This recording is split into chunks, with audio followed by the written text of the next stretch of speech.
Okay, for today's vlog guys, nandito kami sa bahay ng pinsan ko. Pumunta kami para mag-install ng wheel spacer para sa Navara niya. Yan yung Navara. At ito naman ang aking pinsan. Yan. Shout out sa aking pinsang si Eric. So ito pala yung Navara. Yan, tingnan muna natin siya without the wheel spacer. Ang model pala ng Navarang na to is Calibre X. So 2025. So yan, kung mapapansin niyo guys, yung gulong niya is nakapasok siya, di ba? Ayan oh. So pasok siya, hindi mo nakikita, hindi man lang pumantay. So yan, kaya nag-decide yung pinsan ko na lagyan siya ng wheel spacer. Yan, so tutulungan ko siya maglagay ng wheel spacer na yan.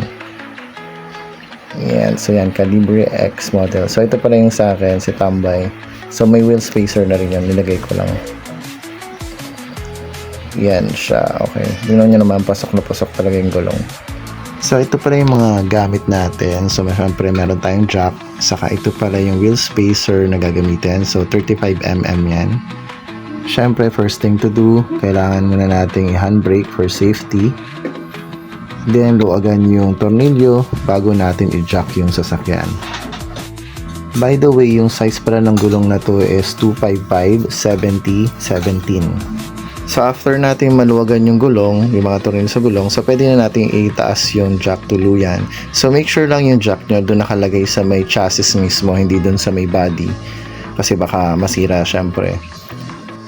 May singit ko lang din. So kung mapapansin nyo, ang ganda ng stock mugs ng Calibre X.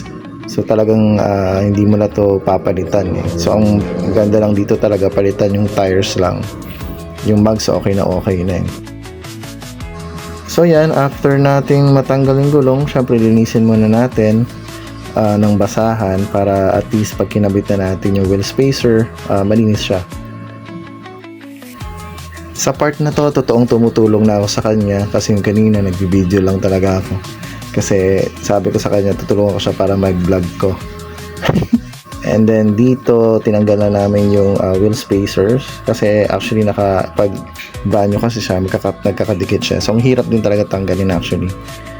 So yan, kakabit na namin. Better punasan muna para at least yung may mga dumi-dumi is matanggal at pag kinabit natin is swak na swak talaga siya. By the way guys, yung wheel spacer pa lang ito is hub-centric siya. So much better kung bibili kayo o maglalagay kayo ng wheel spacer, make sure na hub-centric siya. So yan, kung mapapansin nyo yung sa gitna, meron siyang nakalawit na bilog, diba? So make sure yung bibili nyo ganyan kasi mas matibay yan, saka mas stable at may iwasan din natin yung vibration ng gulong. So importante siya. At syempre after natin ikabit yung wheel spacer, so kailangan natin higpitan yung mga tornilyo. So kailangan natin yung higpitan siya ng tama lang, huwag yung sobra.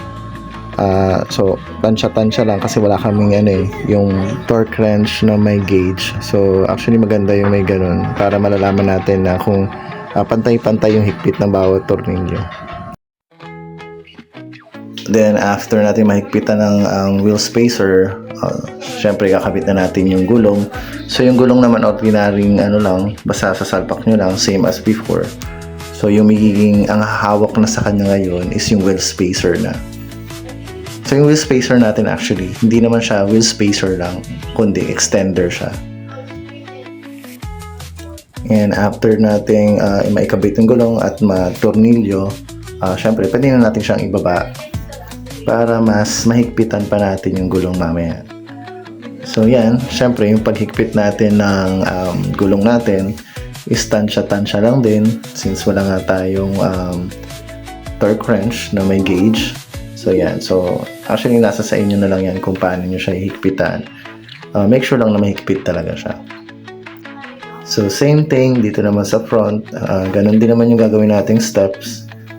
Make sure lang talaga na tama yung pinaglalagay nyo ng jack nyo, dapat nasa chassis siya nakalagay. So ito na nga guys, after namin ma-install yung wheel spacer sa lahat ng gulong, so ito na yung stand niya. So, ang ganda niya. Actually, mas naging aggressive siya tingnan. Kasi kung mapapansin nyo, lumabas talaga yung gulong na compare kanina na pasok talaga siya. Ayan, mas makikita nyo dito sa side na to. Ayan, nakita nyo. So, siguro mga 1 inch or more than 1 inch yung nilabas niya na gulong. Which is ang ganda. Ang ganda ng pagkakalabas niya. Nagmukha siya talagang aggressive. Tingnan mo. Mukha siyang lumapad din talaga. Ganda.